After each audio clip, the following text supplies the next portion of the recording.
Everyone laughed at them for buying an old house for just $100,000, a destroyed house, falling apart, worthless to everyone. The neighbors whispered, "This is insane. I would not take it for free," but they did not give up, and what they found inside changed everything. Gabriel and Valentina were newlyweds, and they had one single dream between them, to own something that was truly theirs, not rented, not borrowed, not dependent on anyone else. Since they got engaged, they had been saving every dollar. They gave up everything: comfort, dinners out, a honeymoon, rest, until they had saved enough when the realtor showed them the house. For the first time, Valentina stood quietly in the doorway, looking at the peeling walls, the water-damaged ceiling, the cracked bathroom tiles, the rotted wood frame around the living room window. Gabriel was quiet too, but his silence was different. He was calculating how much work, how much time, how much patience, and whether the two of them together had enough of all three. They did. They signed the contract the following week. The neighbors found out before the ink was dry. The whole street already knew, and the whole street had opinions. 100,000 for that wreck. They must have lost their minds in 6 months. They will be begging to leave. Gabriel heard all of it and said nothing. Valentina heard all of it and smiled, because they knew something the neighbors did not, that the difference between a ruin and a home is only work, and work they had plenty of. In the first days, there was nothing but dirt and dust, broken furniture that needed to go. 40 years of abandonment soaked into every wall. But they went room by room, wall by wall, day by day. Gabriel learned to apply plaster watching videos on his phone. Valentina learned to regrout tile by getting the first 3 rows wrong and the next 30 right. They worked in the mornings before their jobs, worked in the evenings. After dinner, worked on weekends while the neighbors washed their cars and commented. If you have ever done something everyone around you doubted, because there is a kind of strength that only shows up when someone tells you that you cannot. The living room was finished first, then the bedroom, then the kitchen. And it was on the afternoon they were moving an old sofa the previous owner had left behind that everything changed. The sofa was too heavy for one person. Gabriel on one side, Valentina on the other. They pulled together, and when the sofa moved, both of them stopped at exactly the same moment in the floor where the sofa had sat for decades. There was a door, small dark wood, with a rusted iron handle. Gabriel knelt down and ran his finger along the edge, fitted into the floorboards, with such precision that without the handle, no one would ever have known it was there. They looked at each other. This was not on any floor plan. He tested the handle. The wood resisted. For a moment creaked, sent up a cloud of dust, and opened below.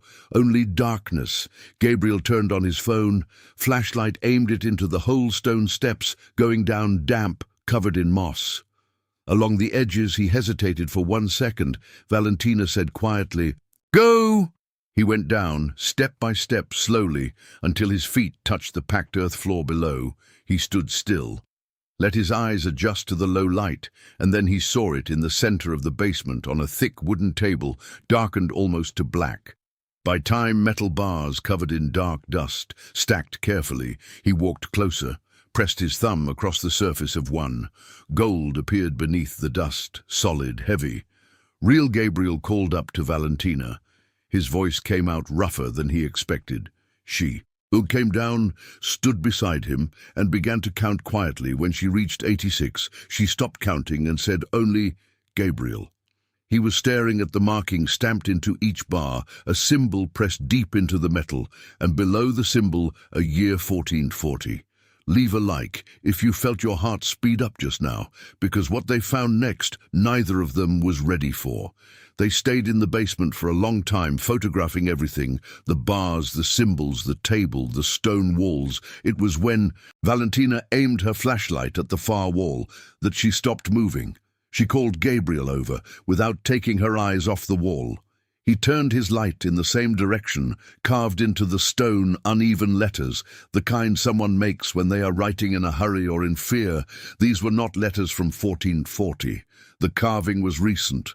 the stone around it still pale, no moss. No darkening from time. Someone had been in that basement recently, and they had left a message. Gabriel moved closer and read it out loud, slowly. "If you found this, leave the house now. They know it is here, and they will come for it." Below the words, a date, 8 months ago. They looked at each other in the dark of that basement, with 500-year-old gold glowing between them, and a question that neither of them could say out loud: who wrote this, and what happened to that person? If you want to know what Gabriel and Valentina did next, comment below and share this with someone who would not be able to stop in the middle of this story. Part 2 is coming. Everyone laughed at them for buying an old house for just $100,000, a destroyed house. Falling apart, worthless to everyone, the neighbors whispered, "This is insane. I would not take it for free." But they did not give up, and what they found inside changed absolutely everything. In Part 1, Gabriel and Valentina bought an abandoned house that no one wanted. They renovated it with their own hands and found a hidden door under the living room sofa in the basement. Over 80 gold bars, stamped with the year 1440, and on the far wall, a message carved into the stone just 8 months ago: "If you found this, leave the house now. They know it is here, and they will come for it." This is how it ends. They came up from the basement in silence, closed the door in the floor, pushed the sofa back into place, and sat in the living room, in the middle of their unfinished renovation, looking at each other with the weight of that message sitting between them. Who wrote that was the first thing Gabriel said. Valentina looked at the floor, and what happened to that person? Neither of them answered, because neither of them wanted to say out loud what they were both already thinking. That night Gabriel did not sleep. He lay still, listening to every sound in the house: the wind against the window that still needed new ceiling, the wood in the roof settling, and something else he was not sure was real, or was fear beginning to distort the silence at 3 in the morning. He picked up his phone and started searching the address of the house ownership history, who had lived there before it was abandoned for 40 years. Public property records showed one name: Arthur Mendez, university professor, specialist in colonial American history. He had lived there for nearly 30 years and disappeared abruptly in 1983.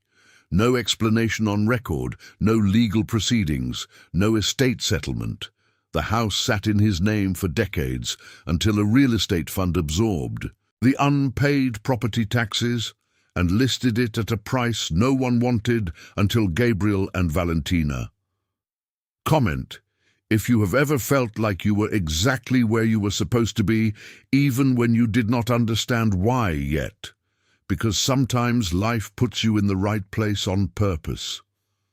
In the morning, Gabriel went to the public library and asked for newspaper archives from the early 80s.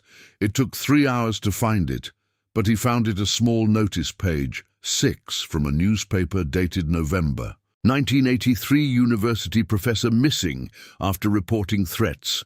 Arthur Mendez, 54, specialist in colonial history, had reportedly contacted authorities after discovering historical documents of significant value at his private residence.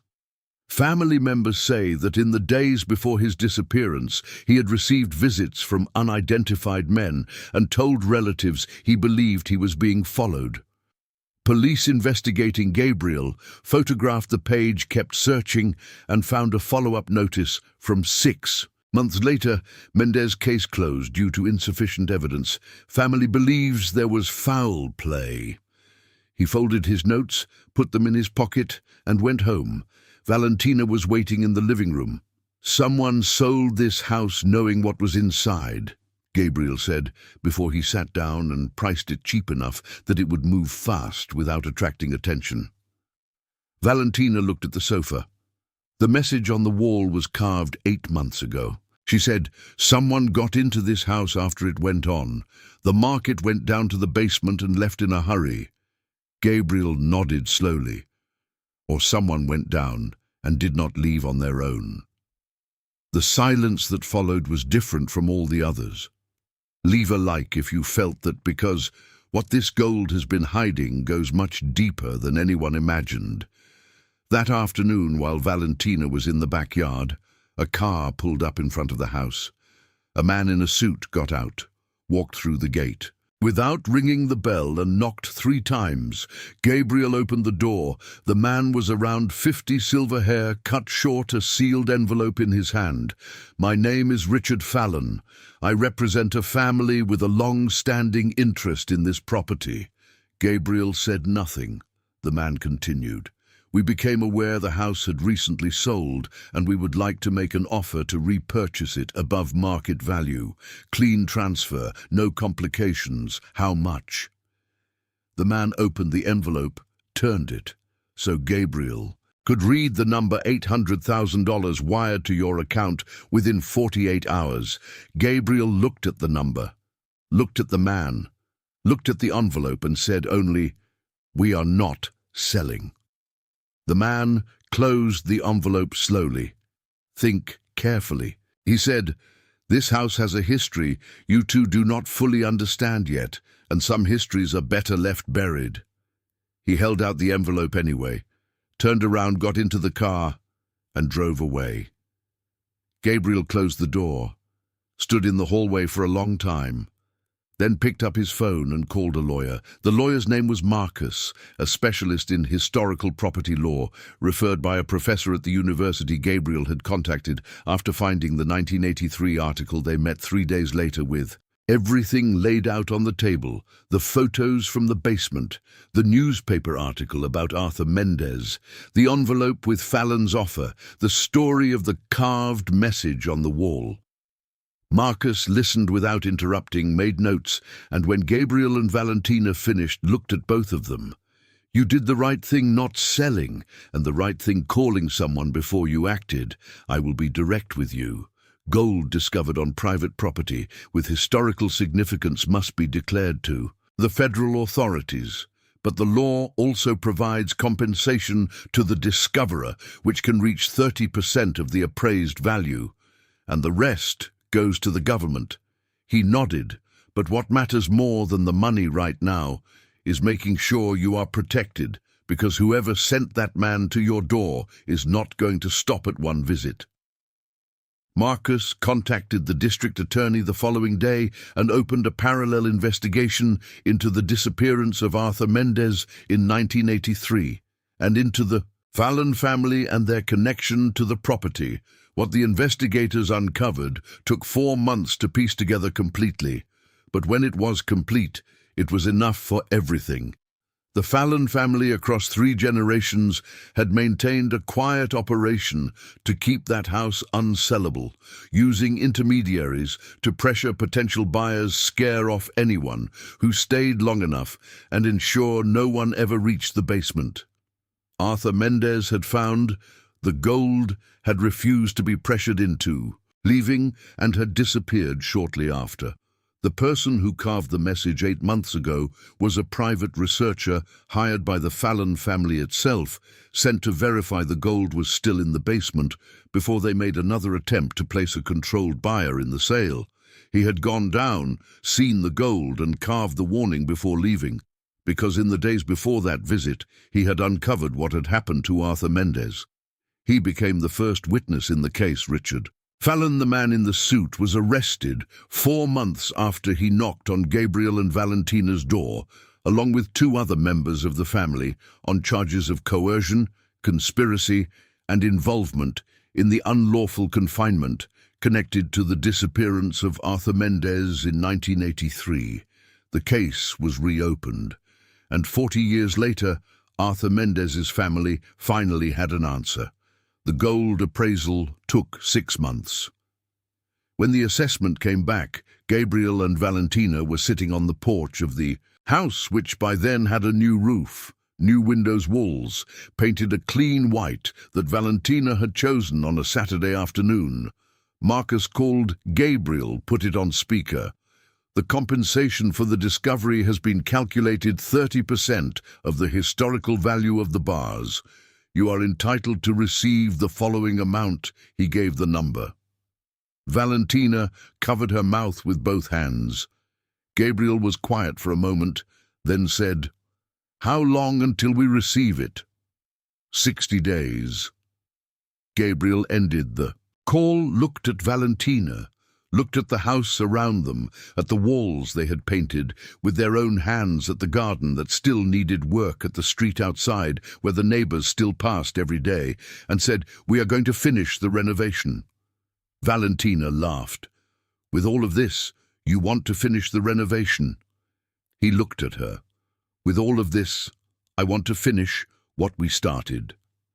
Today, the house on the street, where everyone said it was madness, is the nicest one on the block. New roof, a cared-for garden, a freshly painted front, and a small sign by the door that Valentina had made.